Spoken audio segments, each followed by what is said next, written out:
Bonjour à tous, mon nom est François Letarte et bienvenue sur ma chaîne JDRD30, une chaîne consacrée aux jeux de rôle sur table, l'Hydroliste. Je vais vous parler de mon activité jeu de rôle à la bibliothèque qui va reprendre du service finalement en ligne. Ça a été comme un peu approuvé. Tu sais, quand il est arrivé le confinement, c'était du jeu de rôle en personne évidemment qu'on faisait à la bibliothèque pour les jeunes. Par la suite, quand il est venu le temps de se pencher sur qu'est-ce que la bibliothèque avait à offrir de façon virtuelle. Le jeu de rôle n'a pas été retenu encore. De toute façon, il fallait un peu qu'on tente le terrain sur de quelle façon les activités de bibliothèque pouvaient se rendre aux gens. Fait que ça s'est pas mal limité à moi qui créais des quiz. Là, bon, c'est ça. Puis on a eu bien du fun avec ça. Fait que là, étant donné que l'expérience était un peu rentrée, là, on a comme un peu mis sur la table de OK, on va faire autre chose. Puis le jeu de rôle est revenu. La semaine dernière, je vous ai parlé du Sodalitas. Un jeu de rôle pas mal intéressant, en fait. J'ai pris le temps de le relire, puis tu sais, moi je pourrais dire, je pense que ce jeu-là me tente vraiment beaucoup pour l'activité, mais je ne l'ai pas retenu finalement. Je vais vous parler donc de Sodalitas, un peu pourquoi je ne l'ai pas retenu, puis c'est quel jeu que j'ai retenu finalement. Donc Sodalitas, je dirais, j'ai l'impression que ça a été passé vraiment pour des grands groupes. Puis je suis pas sûr que je vais avoir les grands groupes. Tu sais, on n'est pas encore assez certain de l'auditoire que je vais avoir pour ce genre d'activité-là. Tu sais, on part de quelque chose qu'on faisait en vrai, qui était quand même assez populaire, parce que ça devenait une sortie. OK, la bibliothèque arrive dans ton ordinateur chez vous, combien de personnes on va avoir? Tu sais, Sodalitas, je pense que c'est fait pour quand même un certain long terme. L'autre affaire de Sodalitas, j'ai pas l'impression que ça serait assez long pour ce que j'ai besoin. Moi, ce que j'ai envie d'offrir, c'est une expérience de jeu de rôle où il y a un build-up. Tu sais. Je sais pas qu'il n'y a pas de build-up à Sodalitas, mais j'ai l'impression que les aventures, ça roule assez vite. D'ailleurs, parler quand même en bien de Sodalitas, je suis allé lire pour me faire la tête une des aventures qu'il y avait dans l'ensemble que je m'étais acheté. Écoute, sont super cool les aventures, sérieux. C'est des super belles idées, sont bien présentées. Mais de la façon que ça marche, il y a question comme de tour de rôle, j'ai l'impression que c'est très très significatif ce qu'un joueur va faire à son tour. Ce qui fait que l'aventure peut avancer assez vite et je suis capable de comprendre pourquoi une aventure de ça peut durer à peu près 1 heure. Ça a été pensé pour jouer sur 1 heure de dîner, cette histoire-là, puis probablement permettre un peu de façon, comment je pourrais dire, permettre aux joueurs de passer à travers cette aventure-là de façon assez rapide et efficace. Ça n'enlève rien au côté ludique de la chose, mais c'est ça, mais j'ai l'impression que c'est peut-être pas assez long. Pour ce qui est de la continuité, j'ai des joueurs qui reviennent, d'autres pas. Moi, j'ai toujours fait l'activité bibliothèque en fonction de... Ça se peut que j'aille jamais les mêmes joueurs. Fait que c'est comme toutes des séances uniques, tout ça. Mais ce qui fait que c'est une des intérêts de Sodalitas, c'est l'évolution de la guilde. Parce que c'est là qu'il y a une réelle évolution. C'est pas les personnages directement qui évoluent. T'sais, quand tu crées un personnage là-dedans qui revient à l'aventure d'après, c'est pas lui. C'est pas sa fiche de personnage que tu changes. C'est la guilde. Puis ça a été une décision commune.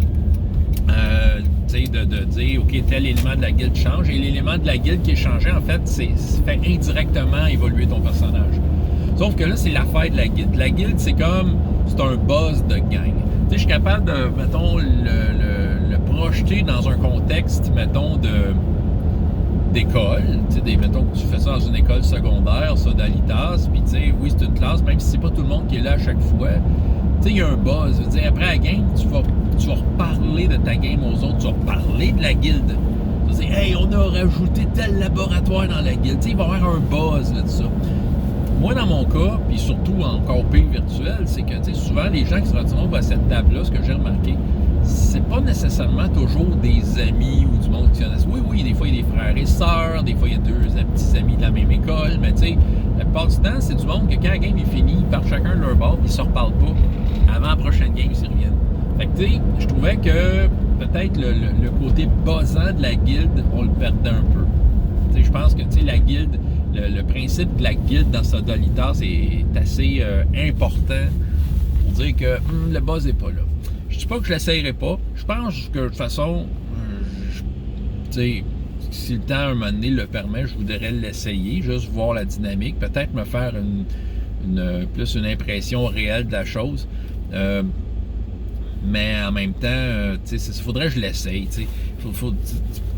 Puis, tu sais, je veux dire, c'est prévu que je le ramène à la bibliothèque parce qu'il répond quand même à un besoin d'offres que je pense ferait bien l'affaire à la bibliothèque, c'est-à-dire d'offrir du jeu de rôle à des grands groupes. Fait que, d'une activité à des grands groupes, ça, Solitar semble être la solution. Fait que, clairement, il est haut dans ma liste de possibilités. Sauf que je ne l'ai pas retenu pour faire du jeu de rôle en ligne.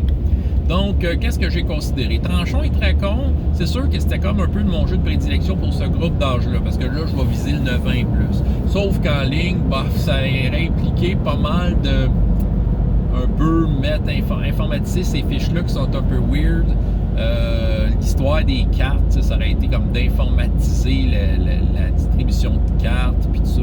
Je trouve qu'il y a comme trop d'échanges de pièces puis de matériel. C'est le genre d'affaire qui se fait bien en vrai. J'avais Super Click, que j'avais peut-être un jeu de super-héros suédois que je trouvais peut-être intéressant à mettre sur la table. Je ne l'ai pas retenu. Je pense qu'il y a un petit côté éphémère à ce jeu-là que je pense qui ne cadre pas vraiment au type d'expérience que je veux amener. Parce que ce que je veux dire par là, c'est parce que Super Click, c'est penser que ton personnage, tu le crées pour cette aventure-là.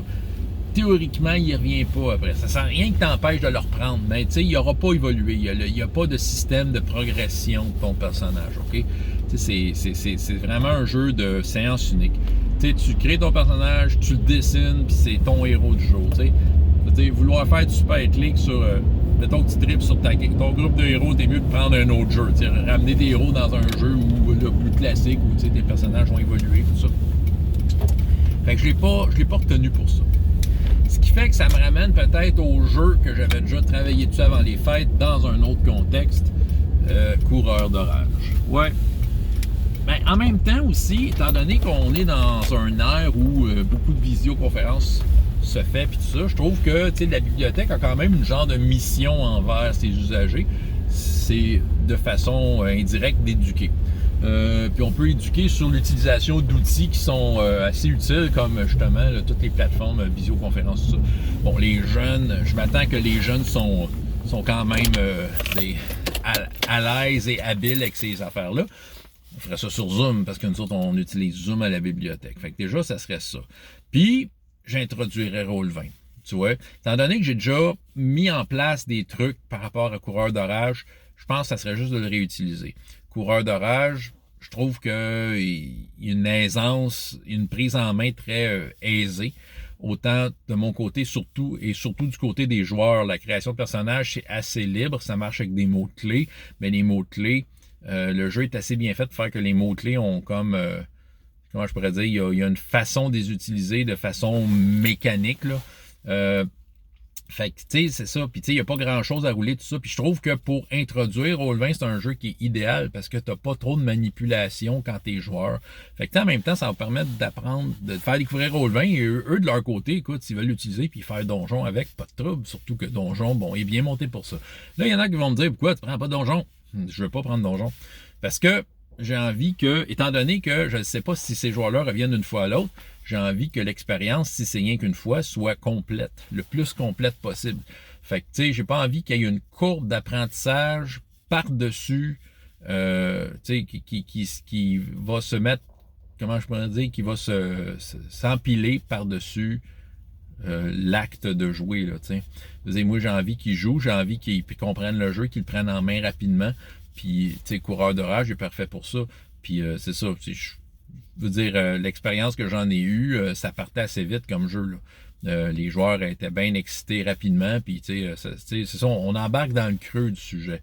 Fait que, tu sais, moi, donc, dans le fond, ça rejoint peut-être l'objectif que j'essaie de faire à travers cette activité-là. Donc, d'amener du jeu de rôle, d'amener une expérience de jeu de rôle où... qui ressemble à une activité classique, c'est-à-dire meneur de jeu et joueur et l'échange que ça amène, un peu la fluidité, la liberté de choisir, bon, puis d'essayer des outils, des outils virtuels comme Zoom, Roll20, puis de voir les possibilités que ça amène. Puis aussi, si un joueur revient plusieurs fois, comme ça arrive souvent, ben, tu sais, ce jeu-là offre une progression de son personnage. Fait que, tu sais, il va avoir la satisfaction personnelle de voir son personnage évoluer. Puis, tu sais, c'est à lui de décider de quelle façon il va le communiquer à ses copains. Mais, tu sais, c'est ça. Fait que, ouais, fait qu'autrement dit, coureur d'orage est revenu sur la table. Puis, tu sais, pour moi, c'est sûr que ça facilite mon exécution, là, tu sais, parce qu'au niveau du travail, il faut que je sois efficace. Puis, tu sais, je pense que, tu sais, j'ai déjà comme un peu tout mis en place pour que ça marche, cette histoire-là. Fait que, tu sais, il va juste s'agir de 2-3 ajustements, puis j'aurai une page Roll20 de prête de bibliothèque pour faire jouer du jeu de rôle en ligne. Fait que voilà, c'est ça mon choix pour la prochaine saison. C'est ça que j'avais à vous dire aujourd'hui. Fait que voilà, c'était un autre vidéoliste. François Letard, JDR de 30. Et jusqu'à la prochaine fois, il y a autant de plaisir dans la vie que dans les jeux. Au revoir.